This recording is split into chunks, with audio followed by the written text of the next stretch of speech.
Bonsoir, ravi de vous retrouver à la une de l'actualité, le déconfinement avec cette nouvelle étape franchie aujourd'hui dans l'allègement des restrictions. L'une des principales nouveautés concerne les bars et les restaurants. Ils avaient déjà pu rouvrir leurs terrasses le 19 mai dernier. Désormais, l'intérieur des établissements est aussi accessible aux clients. À La Roche-sur-Yon, de nombreux professionnels attendaient ce feu vert pour rouvrir. Reportage Albin Mouton. Il faut en profiter, c'est le jour de réouverture, on peut tout demander. Voilà. Comme de nombreux autres restaurants sans terrasse, le Sale Gosse reprend du service ce 9 juin. Et en cuisine, il y a un tout petit peu d'appréhension. On a besoin d'urgence et de rapidité, donc on a besoin de réflexes. Et là, ça fait quand même longtemps qu'on n'a pas utilisé ces réflexes. Il va falloir quelques jours pour retrouver notre fonctionnement total. En salle, les clients dégustent leur premier plat en intérieur et sont ravis de pouvoir revenir dans leurs établissements préférés. Ça fait vraiment plaisir de revenir, de trouver les gens qui sont très sympathiques ici. C'est convivial, c'est chaud, c'est bien, on est bien. On sort, on revit. Une reprise en douceur avec 37 couverts possibles sur une cinquantaine en temps normal. Mais le gérant s'attend à un été chargé. Le téléphone nous le dit qu'il y a une demande qui doit être assez forte du côté des clients. L'été, c'est d'habitude une période un peu plus calme pour la restauration à La Roche en général, notamment quand on n'a pas de terrasse. Cela dit, l'année dernière nous a montré que ce n'est pas forcément vrai en sortie de confinement, voire pas du tout. Et là, on s'attend évidemment à travailler beaucoup cet été. Ouais. À quelques centaines de mètres de là, la brasserie Leclem a déjà rouvert depuis le 19 mai. Son gérant s'attend aussi à une fréquentation importante cet été au regard des 3 dernières semaines. C'était plein tous les midis. Il était important qu'on soit ouvert parce qu'on est une grosse boutique et les clients, ils avaient l'habitude de venir chez nous. L'équipe revient petit à petit un peu plus au complet parce qu'on avait encore des gens en chômage partiel du fait qu'on avait uniquement 50% de jauge en terrasse. Aujourd'hui, 100% en terrasse, 50% à l'intérieur. Ça nous laisse une capacité d'accueil entre la terrasse et la véranda d'à peu près 200 places. Avec l'intérieur, on arrive à 250, 260. Donc voilà, ça va être quand même des conditions de travail un peu plus simple et bien pour nos clients. La prochaine étape pour les restaurateurs le 30 juin, si la situation sanitaire continue de s'améliorer, le couvre-feu et les jauges devraient être levés. Le couvre-feu justement dont l'horaire est décalé à compter de ce mercredi soir, il entre désormais en vigueur à 23h au lieu de 21h. De quoi prolonger les soirées de ces Vendéens que nous avons interrogés. C'est un sentiment de libération en fait, surtout avec une météo comme celle-ci, ça incite à sortir et à rester le soir dehors sans pour autant être obligé de rentrer chez soi. Aller prendre l'apéritif chez les amis, et puis voilà, qu'avant on ne pouvait pas quoi. Là c'est quand même bien mieux. Je pense que je vais aller en terrasse et que je vais profiter aussi pour me balader dehors, faire des balades au grand air. Escalade, on a de rendez-vous à 18h30 et puis voilà, on va rentrer déjà à 22h30 et ça c'était pas possible avant. Donc voilà, pour voir du monde, pour profiter de dehors, c'est ça qui est plaisant. On retrouve un peu de liberté, on n'a pas besoin de se dire voilà, à 23h ou à 21h on doit être chez nous. Quoi. Donc quand ça sera après totalement libre, ça sera encore mieux. Les salles de sport ont également rouvert après près de 8 mois de fermeture, des établissements qui s'impatientaient de retrouver leurs adhérents, mais si des inquiétudes persistent sur leur fréquentation ces prochaines semaines. On retrouve Grégoire de Châtillon dans une salle de sport des Achards. Des salles de sport en effet qui retrouvent aujourd'hui leur public. Pierre-Emmanuel, vous êtes coach mais gérant de cette salle, la boxe CrossFit Elema située aux Achards. Alors 8 mois sans travailler. Précisons qu'ici il y a un peu d'ambiance parce que ce sont des élèves en formation qui avaient jusqu'à présent le droit de fréquenter votre salle. Mais le grand public, vous l'attendez à partir d'aujourd'hui. C'est enfin la possibilité de retravailler. Pour vous, ça a été difficile ces 8 mois. Oui, 8 mois sans pouvoir travailler alors que, étant passionné, on est toujours motivé de venir au travail. Ça démarre d'une passion. Donc oui, depuis le 28 octobre, on est actuellement fermé. Donc comme vous l'avez dit, derrière, ce sont des stagiaires de la formation de l'Institut régional sport et santé. On est aussi une école à part entière. Donc eux ont pu continuer, mais nos adhérents ont dû arrêter à partir du 28 octobre en intérieur. Alors, est-ce que les réservations reprennent? Oui, ce soir, on a 3 entraînements sur 30 places. Là, il est 11h. On a déjà 15 places de réservées. Ça va se réserver encore tout l'après-midi. Et on fait aussi un cours de boxe, de conditionnement physique sur de la boxe. Et le cours est complet. Donc, pour les réservations sur les entraînements, on est plutôt satisfait de cette reprise. Malgré cette période quand même difficile pour accueillir du public sur une période qui se rapproche de l'été. Ouais, c'est difficile. Donc là, on parlait des cours. Souvent, ce sont des gens très motivés. Ils se font coacher, donc ils ont gardé cette motivation, donc ils vont certainement revenir.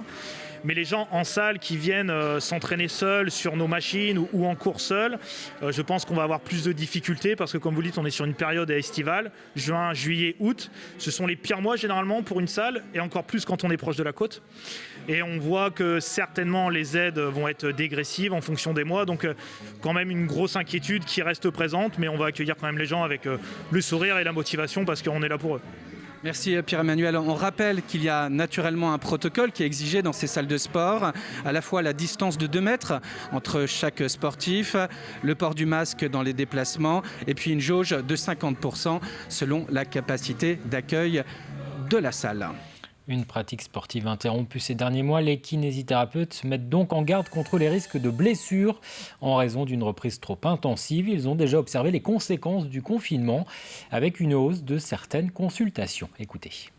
On a vu apparaître un changement dans les pathologies, notamment l'arrêt d'activité chez les personnes d'un certain âge, notamment les cours de danse, de gym et choses comme ça. L'immobilisation a fait que on a retrouvé ces personnes avec des douleurs qu'ils n'avaient plus. On a pu aussi voir des pathologies liées au télétravail à domicile, chez des personnes qui travaillent sur du matériel qui n'est pas adapté. Donc c'est des problèmes de cervicales, des tendinites de coude, d'épaule, que ces gens-là n'auraient pas forcément en travaillant sur leur lieu de travail.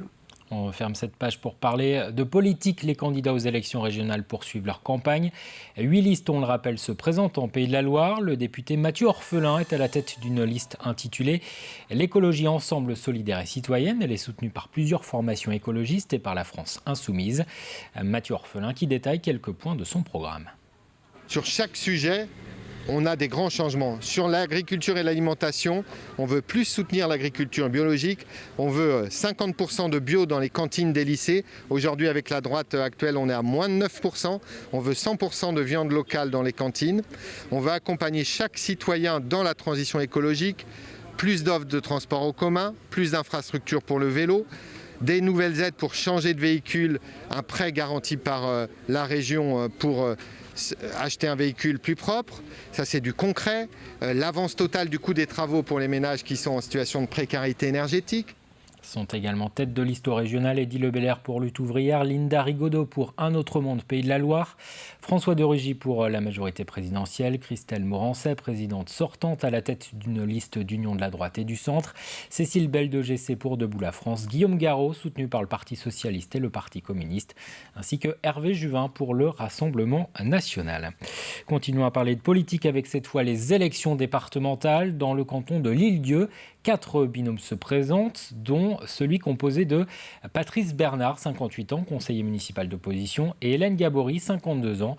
Une candidature orientée au centre. Écoutez quelques-unes de leurs propositions. Travailler sur des projets comme la continuité territoriale, le transport, l'aménagement du territoire et plus principalement tout ce qui est lié au logement sur notre territoire qui est difficile pour les jeunes et les moins jeunes et surtout toute la population en général. Bien sûr le logement à l'année pour ceux qui vivent sur l'Île-Dieu, il faut faire quelque chose parce que la situation n'est plus tenable et on a besoin de l'aide du département. Et le troisième axe, c'est la montée des eaux. Encore une fois, on est sur une île, l'eau est tout autour de nous et je pense que l'Île-Dieu doit devenir un site pilote pour surveiller justement cette montée des eaux. On a déjà des outils, mais il faut les développer à un niveau plus large. Et dans ce canton de l'Île-Dieu se présentent également Stéphane Bessonnet et Romiget pour le Rassemblement national, Carole Chariot et Bruno Noury, tous deux conseillers départementaux sortants d'hiver droite, ainsi que Jocelyn Abjean et Christiane Lérondel, candidats d'hiver gauche. Pour refermer cette édition, les œuvres de 7 artistes sont visibles actuellement à l'abbaye Saint-Jean d'Orbestier des Sables-d'Olonne. Cette exposition a été préparée par Armétis de Pouzauges et par l'association L'Orbestier, créée il y a une trentaine d'années. Ses membres ont pour objectif d'animer à travers des actions culturelles l'ancienne église abbatiale. Découverte signée Cyril Guillet. Depuis 1990, les membres de l'association L'Orbestier veillent sur cette abbaye, un lieu chargé d'histoire qui a vu le jour en 1107. L'objectif, c'était de sauvegarder cette abbaye parce qu'elle était absolument en ruine. Il poussait des plantes à l'intérieur et le plafond était effondré. Donc restaurer, redonner vie, et lui donner une activité de concert, culturelle de tout sens. Cette année, à la suite du Covid, on a essayé de programmer quelque chose parce qu'on pensait que c'était intéressant de la faire revivre après presque 2 ans d'interruption.